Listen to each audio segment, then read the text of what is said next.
لما بنبدأ سنة جديدة بيبقى دايما عندنا حماس إن إحنا نشوف أهدافنا اللي إحنا عايزين نحققها، ونشوف حققنا منها إيه قبل كده، ونقدر نكمل في إيه، ونقدر نحقق إيه في السنة الجديدة. بالنسبة للديفلوبر دايما محتاج يكون عنده خطة واضحة، هيعمل إيه وهيتعلم إيه وإزاي هيعمل السي في، إيه المشاريع اللي هيعملها. لازم تكون في خطة واضحة للي هتعمله بعد كده، ولازم يكون عندنا تقييم للي فات. الحقيقة السنة الجديدة هي فرصة علشان خاطر ننظر للماضي للي فات ونشوف احنا حققنا فيه ايه، وكمان نبص لقدام ونحط خطة للسنة الجديدة هنعمل فيها ايه.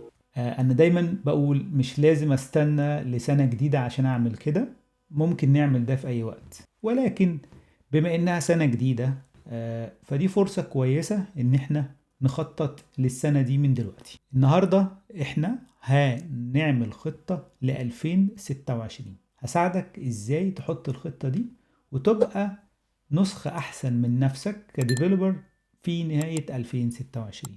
السؤال الاهم دلوقتي هو احنا ليه بنحط خطة، او ليه بنعمل بلاننج لسنة او اكتر او اقل؟ ليه بنعمل بلاننج؟ عشان اجاوب على السؤال ده انا هتكلم في نقطتين. احنا بنعمل بلاننج علشان خاطر نبقى مركزين في حاجتين اساسيتين. اول حاجة ان احنا يبقى عندنا اهداف واضحة. ما ينفعش ان انا ابقى ماشي بشكل عشوائي وبضيع وقت او بستغل وقتي. ممكن تبقى حاجات مفيدة بس برضه ماشي بشكل عشوائي، ما عنديش اهداف محددة. ده بيخليني مش مركز ومش قادر اوصل للي عايز اعمله، او مش قادر اوصل لهدفي اللي هو انا محددتوش اصلا. فتحديد الاهداف حاجة من الحاجات المهمة قوي في خطة اي ديفلوبر علشان يوصل للي هو عايزه. يبقى اول حاجة فكرة ان انا بخطط لسنة جديدة بتخليني ابقى واقعي، او اشوف ايه هي الاهداف اللي انا عايز اعملها. مجموعة الاهداف دي بتبقى مهمة جدا وانا شغال طول السنة علشان خاطر احققها، واكون عارف ان انا بستغل وقتي في الشكل او في الحاجة المناسبة. تاني حاجة مفيدة من التخطيط هي التايم، الوقت. يعني ايه؟ يعني انا لما بخطط ببقى عارف انا محتاج وقت قد ايه لكل حاجة من الحاجات اللي انا عايز احققها. يبقى انا عندي اهداف وعندي وقت لتحقيق الاهداف دي. دول حاجتين مهمين قوي بحطهم في اعتباري وانا بعمل خطة للسنة الجديدة او لاكتر من السنة او للشهر. اهداف، وكل هدف محتاج وقت قد ايه.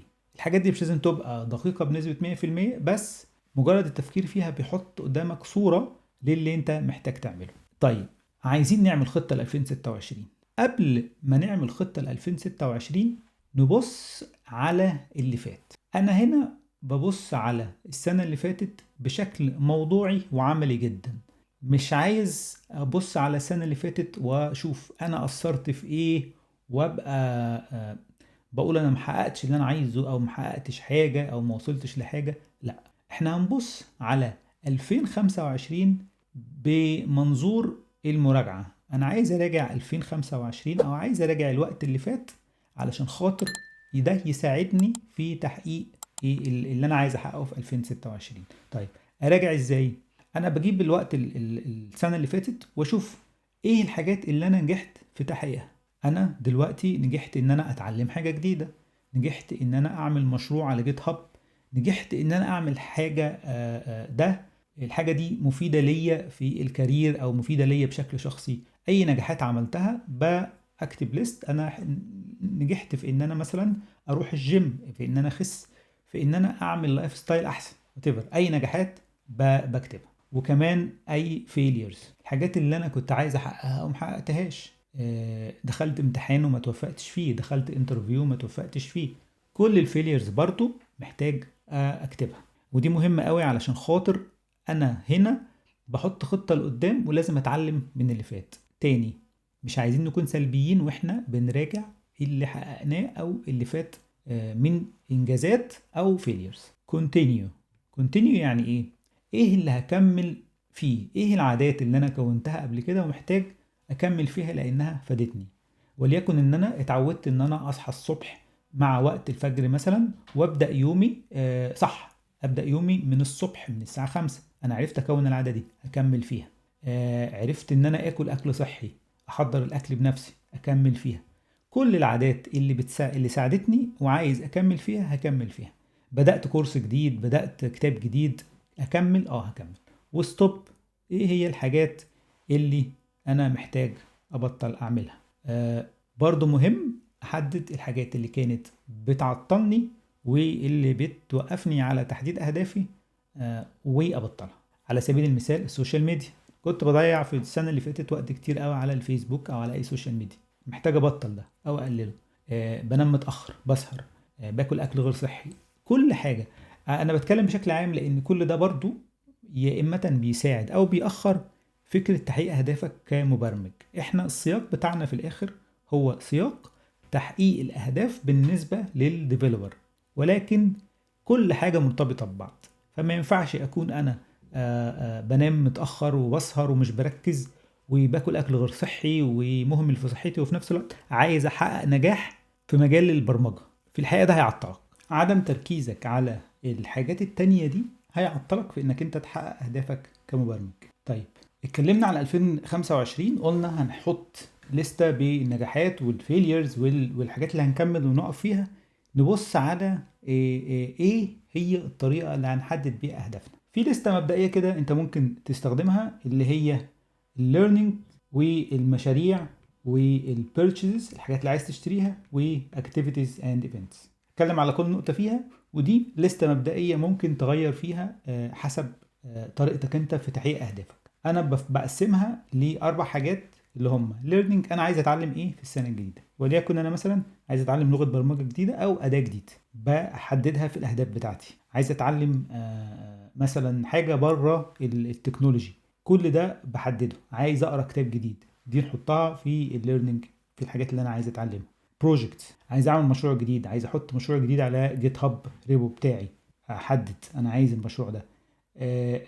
المشتريات اللي انا عايز اشتريها في السنه الجديده اللي هتفيدني كمبرمج، ممكن اكون عايز اشتري مثلا لابتوب جديد او موبايل جديد، اي حاجه تخص نجاحي كمبرمج. انا هنا بتكلم على اهدافي كديفلوبر، الاهداف اللي انا عايز احققها اللي تساعدني في ان انا اكون ديفلوبر احسن، مبرمج احسن واشطر. activities and events. activities دي ممكن تبقى انا عايز اروح الجيم. activities دي حاجة مفيدة ليك بشكل شخصي، وكمان مفيدة لحياتك كديفلوبر لانها هتخليك صحي اكتر. whatever.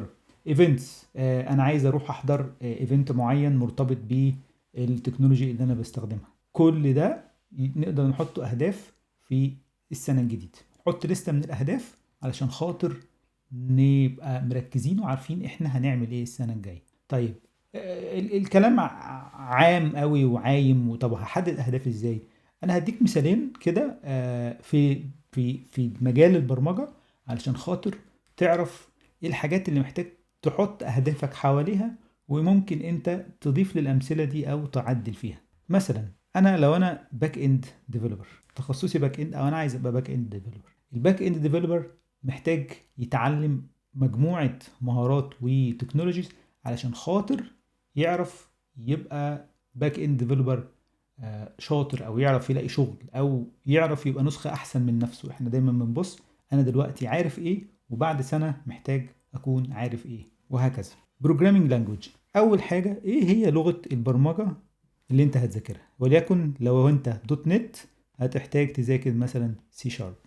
دي حاجة ممكن تحطها في أهدافك. أنا عايز أتعلم سي شارب، أو عايز أكون أحسن في السي شارب لو أنا بادئ فيها. إيه بقى الأساسيات بتاعت سي شارب وتفاصيل Object Oriented Programming، البيزكس، البروبلم سولفينج تكنيكس، كل حاجة ببنيها في سياق السي شارب.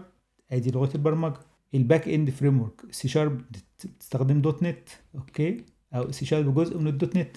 انا محتاج افهم يعني ايه دوت نت، ازاي الدوت نت بيشتغل، ازاي بيمانج الميموري، الجاربج كوليكتور، السي ال ار، كل الايكو سيستم بتاع الدوت نت ده بيشتغل ازاي. الاي بي ايز، شوف انت هتبقى باك اند ديفلوبر، هتبقى فرونت اند ديفلوبر، هتبقى اي تخصص من تخصصات البرمجه، لازم تعرف ازاي الاي بي اي بيتصمم ويتبني، و يعني ايه RESTful APIs وايه الفرق بينه وبين انواع ال APIs التانية gRPC GraphQL. المهم تبدأ بواحدة منهم. RESTful API هي البير مينيمم علشان خاطر تبقى ديفلوبر وتبقى مكمل في مجال البرمجة، لانك انت هتضطر تتعامل مع ال APIs في كل حاجة. انا هعمل مجموعة فيديوهات تشرح ال RESTful APIs. خليك اشترك في القناة وخليك متابع علشان خاطر السلسلة دي هتنزل قريب. بس مهم جدا نبقى فاهمين يعني ايه APIs لو عايزين نبقى مبرمجين شاطرين ونقدر نشارك في اي مشروع ونقدر ننجح في الانترفيوز وهكذا. الداتابيزز دي واحدة من الحاجات اللي ما ينفعش يبقى باك اند ديفلوبر ما يعرفهاش. authentication and authorization، ازاي تعمل اي بي اي سكيور، وايه هي طريقه الاوثرايزيشن والاوثنتيكيشن اللي انت هتستخدمها وتتعلم تعملها ازاي وتنتجريت معاها ازاي وهكذا. التستنج، تبني تتعلم يعني ايه يونت تيستنج وانتجريشن تيستنج وازاي تبني ده وازاي تبني ده. دي حاجه مهمه جدا ما ينفعش تفوتها. والجيت والفيرجن كنترول، ازاي تتعامل مع الجيت، ازاي تعمل برانشز، ازاي تعمل بول ريكويست، ازاي تكتب كومنتس على البول ريكويست، تعمل ريفيوز. كل دي حاجات مهمه جدا تتعلمها. عندك لوكال ديفلوبمنت تولز. هنا بقى دي فكره انك انت ازاي تقوم السيستم عندك على الماشين، وايه هي الاي دي ايز اللي هتستخدمها والباينريز اللي انت هتسطبها عندك على الماشين سواء ويندوز او ماك او اس. محتاج تعرف الادوات دي اللي بتشغل السيستم عندك على اللوكال ديفلوبمنت بشكل منهجي. يعني مش محتاج تمشي بعشوائيه، مش المفروض تقعد تسطب وتجرب وهكذا. محتاج تدرس انت الانفايرمنت بتاعتك شغاله ازاي، وايه هي الاي دي ايز والفريم وركس اللي انت محتاجها على الانفايرمنت بتاعتك. محتاج برضو تبقى فاهم شويه في البيزك سيستمز، ايه الفرق بين اللينكس من الويندوز، ازاي تستخدم الفيرتشوال ماشين، ازاي تديبلوي على الفيرتشوال ماشين دي، ازاي تستخدم CI/CD. يفضل طبعا انك تتعلم CI/CD. وازاي تعمل سكريبت يديبلوي اي سيستم انت عملته، اي ابلكيشن انت عملته. ويا سلام بقى لو انت عامل مشروع API وبتطبق كل النولج دي عليه وتطلعه لايف وتشوف اي فري هوستنج سيرفيس هوست عليها وتجرب كل النولج دي. وحاجة مهمة جدا ما ينفعش تكمل من غيرها، وهي انك تتعلم ازاي تعمل كلين كود، ازاي يبقى الكود بتاعك مفهوم، وازاي تعمل سيستم ديزاين او اقصد كود ديزاين مناسب، تستخدم ديزاين باترنز، يعني ايه سوليد برينسيبلز. كل الحاجات دي محتاج تحطها في لستة الحاجات اللي محتاج تتعلمها وتطبقها في المشروع اللي انت اتفقنا ان انت هتحطه في لستة المشاريع بتاعتك. ده بالنسبة لو باك اند. كل اللي انا اتكلمت عليه ده ممكن تشيل الحاجات اللي انا قلتها بالمسميات وتحط مكانها الحاجات المناسبة للتخصص بتاعك. فلو انت باك اند هتستخدم دوت نت ده كله يمشي معاك، لكن لو انت هتستخدم نود جي اس يبقى محتاج تغير البروجرامنج لانجوج لجافا سكريبت او تايب سكريبت. ده اللي انت محتاج تتعلمه. تحتاج تتعلم النود جي اس، ازاي تعمل اي بي اي بنود جي اس وهكذا. لو بنتكلم على الفرونت اند هيحتاج يتعلم حاجات تانية مختلفة عن الباك اند. الليستة دي ممكن انت تعدل فيها، وممكن تشوف ايه المناسب اكتر للفيلد اللي انت هتشتغل فيه. لو موبايل ديفلوبر هتبقى لستة تانية خالص. بس انا بتكلم على اساسيات زي ال HTML وال CSS وجافا سكريبت وتايب سكريبت. الفريم وركس اللي انت هتستخدمها، هل انت عايز تستخدم رياكت، تستخدم انجلر؟ المهم انك تتعلم الفريم ورك صح، تتعلمه بشكل منهجي. ما تروحش تستخدم الاي اي ويعلمك كود بشكل عشوائي من هنا وهناك. لا، اتعلم فريم ورك بجد عشان تسمي نفسك رياكت ديفلوبر بجد، عارف الاساسيات وفاهم تفاصيل الفريم ورك اللي انت بتستخدمه. مهم جدا تعرف ازاي تتعامل مع الاي بي ايز. قلنا الباك اند ديفلوبر بيبني الاي بي ايز، فرونت اند ديفلوبر بيتعامل مع الاي بي ايز. الاثنين لازم يكونوا فاهمين يعني ايه اي بي اي، وازاي تعمل ديزاين لاي بي اي، ويعني ايه ريستفول اي بي ايز. ولو هتستخدم اي بي ايز تانية زي الجراف كيو ال او الجي ار بي سي. الجي ار بي سي مش حاجه للفرونت اند قوي، بس المهم انك انت تكون فاهم يعني ايه اي بي اي وازاي تتعامل معاه من وجهة نظر الديزاين، تصميم الاي بي اي، والتعامل معاه كفرونت اند ديفلوبر. عندك كمان الستيت مانجمنت. دي حاجه مهمه قوي تتقال لوحدها او تتقال كجزء من الفريم ورك اللي انت بتتعلمه، بس كده كده محتاج تتعلمها. تتعلم الستيت مانجمنت اكروس الويب سايت اللي انت بتعمله من اوله لاخره، ازاي بتمانج الستيت، وازاي الايفنتس بتيجي، وازاي تعديل الداتا.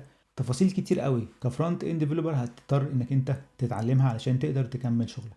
الجيت ما ينفعش اي ديفلوبر ما يبقاش عارف يعني ايه جيت وفيرجن كنترول، ويعمل كل الحاجات اللي انا اتكلمت عنها برضو في الباك اند في الفرونت اند. والبيزكس بتاعت اليو اي يو اكس، بشوف ديفلوبرز كتير قوي فرونت اند ديفلوبرز بينفذوا الفرونت اند والتصميم عن طريق ان هو بيسمع بس، او مشاركته في فهم البيزكس بتاعت اليو اكس ديزاين واليو اي ديزاين بتكون محدوده جدا، ودي حاجه بتاثر على الكارير بتاعك. فمحتاج تفهم الساينس بيهايند اليو اكس ديزاين، ازاي الناس بتختار ديزاين مناسب، وايه اللي بيحصل، والبروسيس في اختيار الديزاين دوت. الحاجات دي شويه ساينس حلوين كده، وشويه زي ما تقول تعليم نظري، محتاجه شويه قرايه ومتابعه، بس هتفيدك جدا ك فرونت اند ديفلوبر. والتستنج مهم جدا انك تكتب يونت تيست وانتجريشن تيست للابلكيشن بتاعك، ستيل في الفرونت اند تيستنج مهم جدا جدا. والديبلويمنت، ازاي هتعمل ديبلويمنت، ايه الباندلرز، ازاي تعمل باندل، وازاي تديبلوي الويب سايت بتاعك على السي دي ان. وكمان يبقى حلو قوي لو اتعلمت تتعامل ازاي مع الدي ان اس وتعمل هوستنج بنفسك. كل التفاصيل دي مهمه جدا، هتحطك في مكان كويس سواء فرونت اند او باك اند ديفلوبر. المهم انك انت تحدد اهدافك والحاجات اللي هتتعلمها، ما تبداش على طول. المهم هنا بقى اللي انا بتكلم عليه في هذاكر ايه، او ايه المشاريع اللي هعملها، او هعمل ايه. المهم ان انا يكون عندي خطه. ما ينفعش النهارده اجيب رود ماب وابتدي من اول درس وامشي من A to Z من غير ما اكون عندي صورة كاملة للحاجات اللي انا محتاج اتعلمها السنة دي او في الكام شهر اللي جايين قبل ما ابدا. ما نبداش بشكل عشوائي وبشكل حماسي من غير ما يكون عندنا خطة وعارفين ايه الوقت ده بيروح في ايه، وبنinvest المجهود والتايم بتاعنا في ايه. ما تكلكعش الامور قوي. انا شخصيا بحب ابسط الدنيا في فكرة التخطيط، او عمل خطة للسنة أو للسنتين أو لأكتر. في خطة بشكل عام، أو تقدر تقول عليها هاي ليفل كده، اللي هي بتتقسم كوارترز. كل 3 شهور بحط فيهم إيه. كل 3 شهور بحط مثلا سي إن أنا هاخد أي ايتم من الايتمز دي وأحطهم، مثلا هقول هنا إيه، دول في أول 3 شهور ودول في تاني 3 شهور وهكذا. وبعدين عايز أفصل أكتر، هرتب الحاجات جوه كل 3 شهور إزاي. فبنزل من ال3 شهور لكل شهر قصاده ايه الحاجات اللي انا محتاج اعملها. اكتر من كده انا مش محتاج ابص لقدام قوي ان الاسبوع الاخير في السنة 2026 محتاج اعمل فيه ايه. لا، لازم يكون عندي مرونة وبرتب السنة بشكل زي ما تقول كده مرن وشكل ذكي. فانا اهم تفاصيل عندي تكون واضحة قوي قوي قوي، هو اول كوارتر واضح بنسبة 70-80%، وأول شهر بنسبة 95% أنا هعمل فيه إيه. وكل مرة بنط من شهر للتاني ببقى أشوف أنا حققت إيه في الشهر اللي فات، باخد نسخة المراجعة دي بشكل مصغر لكل إيه شهر وكل كوارتر. كل كوارتر بعمل نفس الحاجة، كل شهر بعمل نفس الحاجة، براجع الشهر اللي فات أنا عملت إيه، نجحت في إيه وفشلت في إيه، وبصغر البلان. بس بتبقى السيشن اقصر شويه، ما بقعدش كتير قوي اخطط لشهر كامل، لا باخد وقت اقل وبحاول اكون مرن. فدايما باخد حاجات معايا من الشهر اللي فات اتعلمتها ومكمل فيها، وحاجات ابطل. وهنا يبقى عندي تحقيق اهداف لسنه كامله، الحاجات اللي انا عايز اعملها، وكمان مرونه في ان انا اقدر اغير في التفاصيل دي وانا شغال طول السنه. دي طريقتي في تخطيط 2026 وحبيت اشاركها معاكم. وإن شاء الله في فيديوهات أكتر عن تفاصيل أكتر مرتبطة بكل جزء من الجزئيات دي. ياريت لو عندكم أسئلة أو حد عايز نتكلم في نقطة معينة يكتبها في الكومنتس. ولو لسه ما اشتركتش في القناة ياريت تشترك علشان تتابع كل جديد. وإن شاء الله يكون في فيديوهات جديدة عن كل التفاصيل اللي اتكلمنا فيها، بالذات ال API، لأنها حاجة مهمة جدا، ومهم اي حد شغال في البرمجه انه يعرف يعني ايه ريست في الاي بي اي، ويعرف يعني ايه يقدر يصمم ازاي ريست في الاي بي اي مظبوط، ويتعامل معاه كفرونت اند او باك اند. بس هو ده اللي انا كنت عايز اتكلم عنه النهارده، وان شاء الله تقدروا تحققوا نجاحات في 2026. ما تنسوش اعمل بلان، خليها مرنه كفايه ان انت تقدر تغير فيها وانت شغال، وفي نفس الوقت خليك متحمس انك تقدر تحقق اهدافك في 2026. السلام عليكم.